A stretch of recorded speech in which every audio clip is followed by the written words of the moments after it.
fisherman and associate editor of Field and Stream magazine. Ted limbers up his arm, demonstrating the overhead cast. This is the basic technique of good bait casting. Wrist movement brings the action of rod and reel into three-way teamwork. The changeover for the retrieve should be made immediately the lure strikes the water.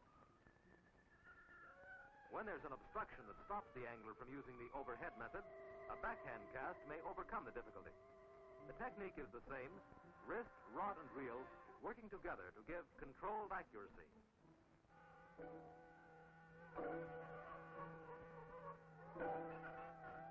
A properly executed side cast is useful for placing the lure in hard-to-reach spots under overhanging trees or bushes.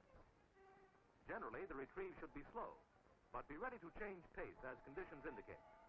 The thumb rides lightly over the spool, ready to snub the lunge of a heavy fish striking, especially on a short line. Lesson period's over. Let's go fishing.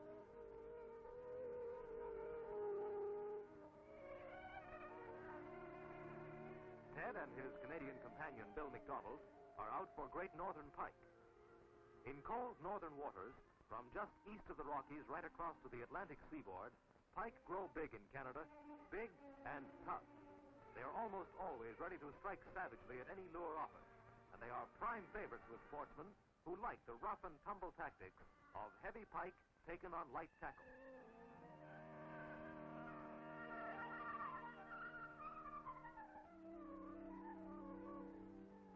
On a northern Ontario river, Ted and Bill cast their artificial lure.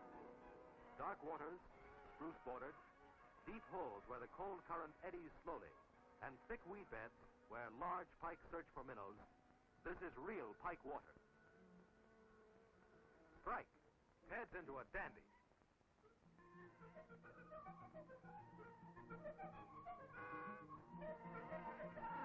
This battler isn't going to submit easily.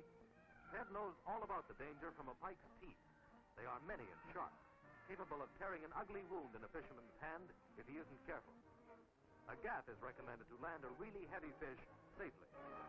Another way is to maneuver for a thumb and finger hold in the eye socket.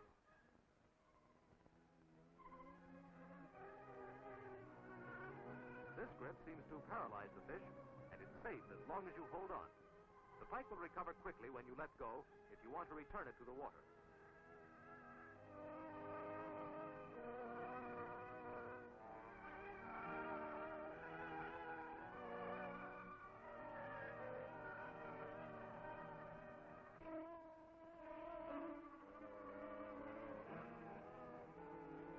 Now it's Bill's turn. He has his hands full with this pike. It's a heavy one and as pugnacious as they come. Pike don't often run far when hooked, and for heavy fish to jump is unusual, but sudden lunges and savage head shaking often gains a fish its freedom.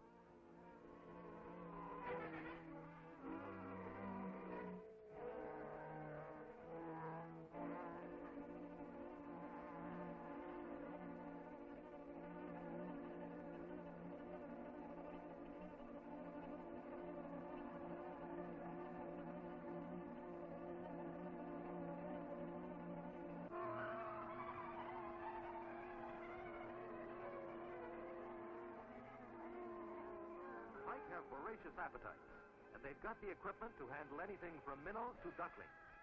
You've got to keep that thumb and finger grip until you've worked the hooks free, or you'll have a shambles develop in the canoe where the pike objects to being at all.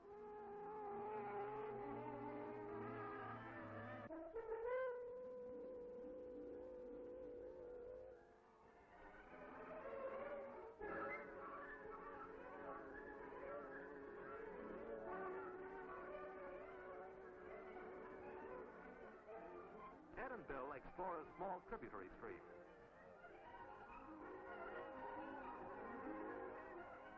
Side trips like this are always interesting and often lead to the most exciting part of a fishing trip.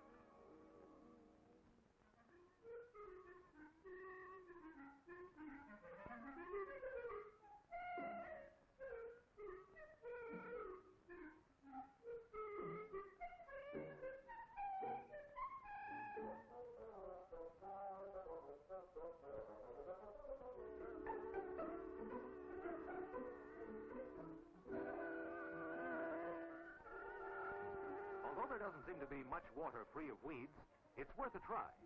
Ted uses the side cast to drop his spoon lure into that open spot well up ahead.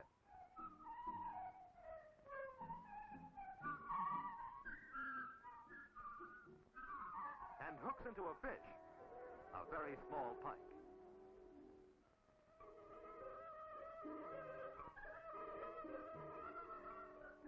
This kind should always get another chance to become a great northern. Bill's got one. Uh-oh, he's lost it. Ted tosses out a quick cast from an awkward position.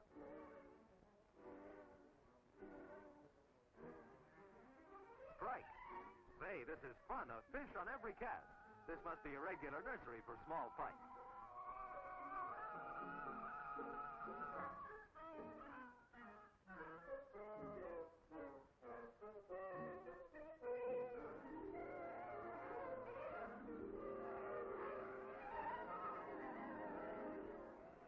Here's something for the book.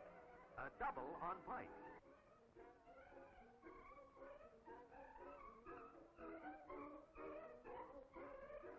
Back you go, little fella.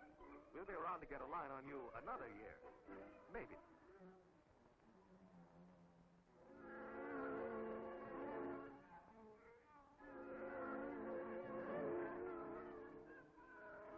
And that goes for you, too.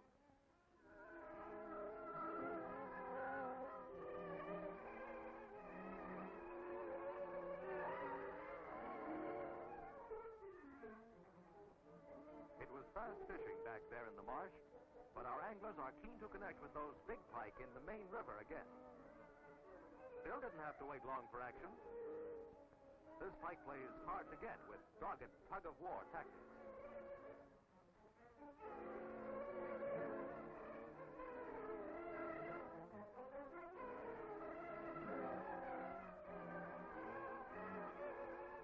Playing possum is another strategy of Pike. But don't let this old freshwater pirate fool you. He's still full of fight. They've done it again. Doubled on Pike, and both fish are giving a mighty good account of themselves.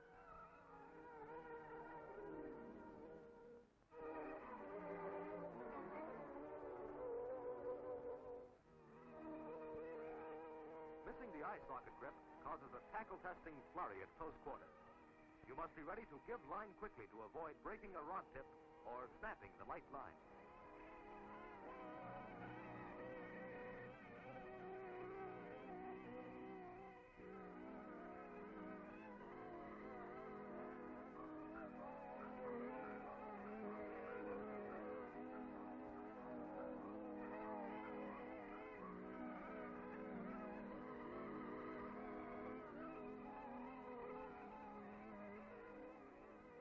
When they come this big, you don't need many to fill a daily bag.